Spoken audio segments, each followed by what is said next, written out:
Hi everybody, I hope you're having a great Friday. I'm just finishing up my documentary project. I just got done with my interview, so I'm glad we could do this together.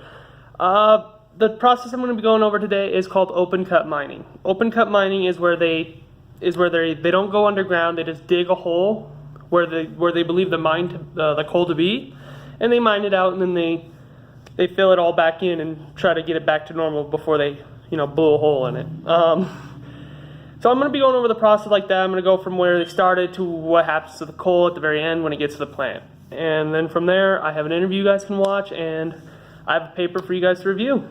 All right, so let's get started. In the first step of the process of open cut mining, they have to remove the topsoil. So they plow away the topsoil, which opens up the next layer of dirt and hard rock and all that. And then from there, they drill, holes in a huge pattern across this land mass that they want to move. And they make it in a large pattern, and they fill those holes with explosives. After doing that, they blow up the explosives, and it blows the entire land mass into a hole. And the pile of dirt that's left over, they remove the coal from, and they move the dirt out of the way into a safe haven while they take the coal out and they try to transport it away. The coal right now is in huge trunks. It's like giant pieces of rock, okay? So they're just loading it onto trucks to get it out of the way. After that, they'll keep doing this until they find all the coal, and then once they're done, they'll start, reclaiming the land for what it was before they started blasting. Now, when they load the coal, they load it into trucks using these giant diggers. And the trucks then take the coal to a giant conveyor belt, which takes it over to a stockpile. The stockpile is a giant mound of just coal, just huge, big pieces of coal, and it's all piled into a giant pile. And what happens from there is that from the stockpiles, the trucks then load it onto another conveyor belt, which takes the coal to get crushed. The coal is going to get crushed to about pebble size, and from there it's going to be a little bit easier to carry, a little bit more maneuverable, and they're going to be able to do more with it.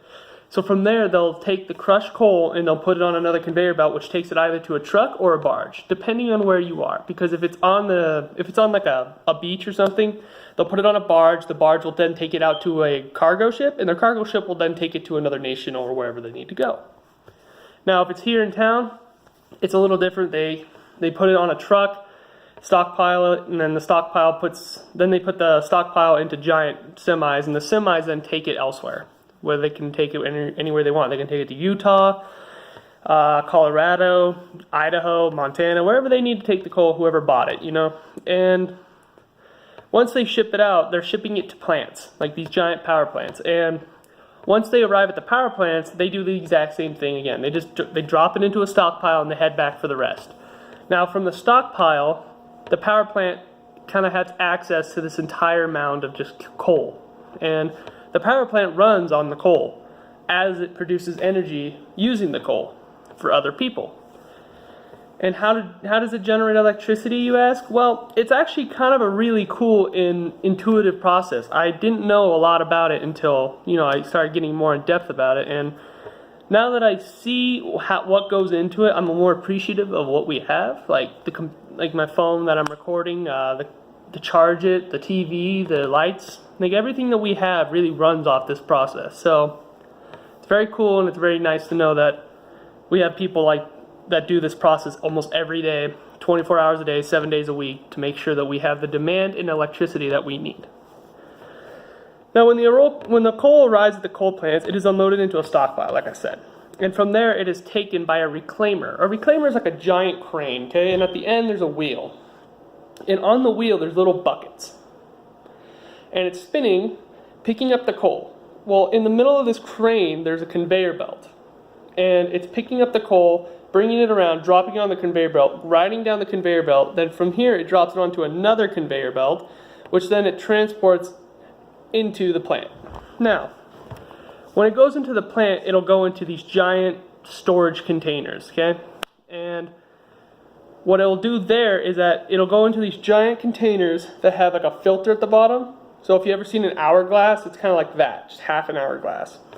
And from there, it's dropping that onto another conveyor belt, which then takes it into what's called a pulverizer. Now, a pulverizer is a really cool and dangerous machine. Like what it does, it's taking millions and millions of pounds of coal and it's crushing it from pebbles to powder. Like you won't be able to see it anymore. So there's so much coal that needs to be crushed that by the time it comes out of the pulverizer, it's nothing but powder. It's like baking soda. You know, when you throw it in the air, or flour, you just throw it in the air and it just kind of like disperses. It's like that. It's really powder now. And from there, they transport it from the pulverizers into what they call a boiler. Now, a boiler is a pretty cool machine, actually. When it goes into the boiler, there's a lot of hot water and a lot of there's a lot of really hot water being just boiled top temperature in these things. And what it's doing, it's boiling the coal, which is releasing a sort of steam, and the steam rises into these coils, which then a fan blows the steam down this pipe. And what the pipe does is that it turns a turbine. And the steam is like really heavy. It's really heavy steam. So it's pushing this turbine really fast. And it's turning the energy from thermal energy into physical energy or kinetic. You know, it's really cool. They're taking steam and they're turning a turbine with it by blowing the steam into it. And it's creating kinetic energy and it's powering an alternator. So from there, it's powering this turbine at top speed, and it's producing a ton of electricity, which is a nice, awesome process because there's a lot of stuff that goes into it that we would never really know unless we really did some in-depth thinking and research about it. So the steam goes into the turbine turns extremely fast. Now, this turbine is moving so fast and it's creating so much electricity, it's creating 34,481 amps every time I think like every hour. That's a lot.